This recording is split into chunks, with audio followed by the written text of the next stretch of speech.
Chapter 19. From the Shadows.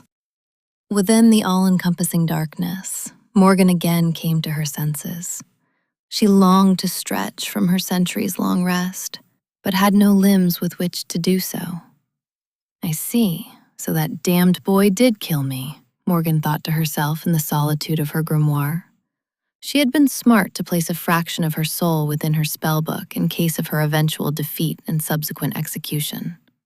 Though she lacked a body to interact with the world, within her soul, she still had the gift of magic. She felt the world around her, sensing changes in the land. Mere yards from her, Mordred slept. Around them, in the ruins beneath the land, was a barrier crafted by Merlin, most likely to keep Mordred safe and asleep. A pathetic testament to an old man's unwavering loyalty to a failed king. Fortunately, the barrier had deteriorated over time, a shell she was sure of its former self, and one she could easily cause to fall with some manipulation.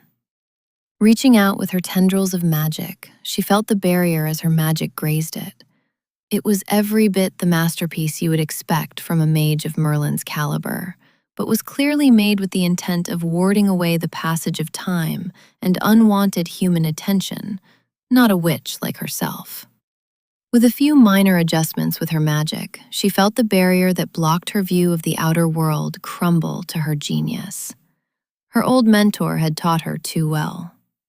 With the barrier down, she felt a world mostly devoid of magic, all the beasts of her era and those before buried far beneath the ground, much like herself.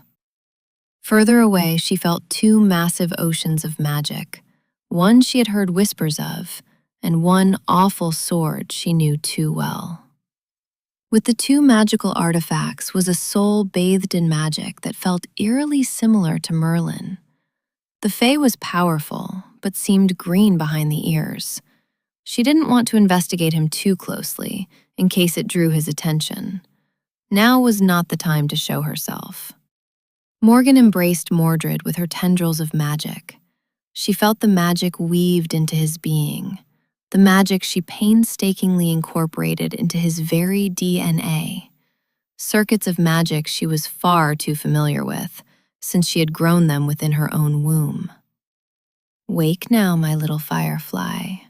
Wake and consume the world with the flames of your malice.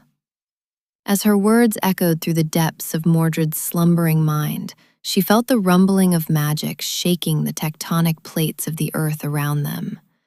It wouldn't be long now before he rose to destroy the current world, so she could bring about a new world and rule it as queen.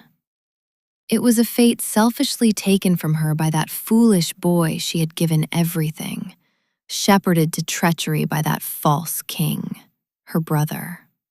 She was prevented in life, vanquished by the one she had marvelously sculpted and raised to clear a path to her destiny. But now, in this new era, she would have what she had strived for before. Morgan's magic willed the grimoire open, and she allowed her magic to burst forth, her pages flying throughout the stone chamber that had once been her study.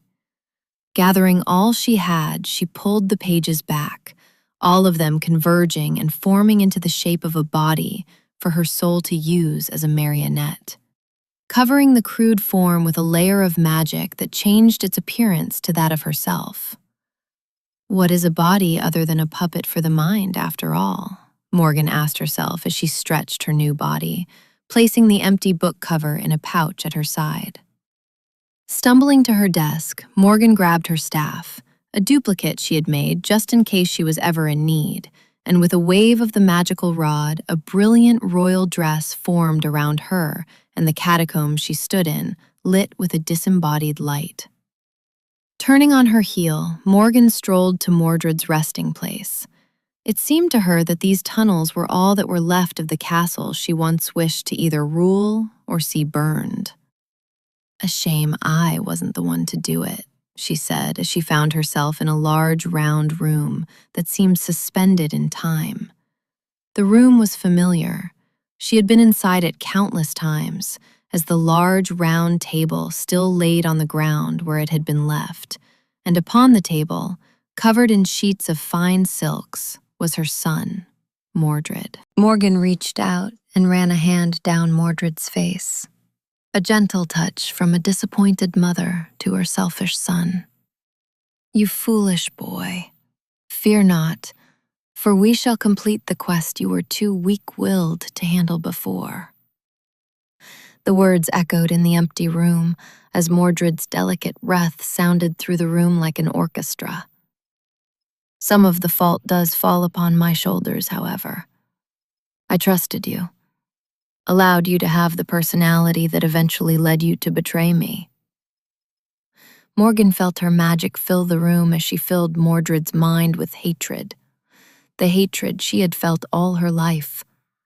Enough hatred to engulf Mordred's mind with a savage bloodlust, far more than she instilled in her final moments in life. This will not be an error I will repeat again. For this task, you must only be a monster. My monster born as a darkened doppelganger of the source of my loathing. Morgan's hand lingered on her son's throat for a moment before she removed it from her sickening creation, her work on his mind finished.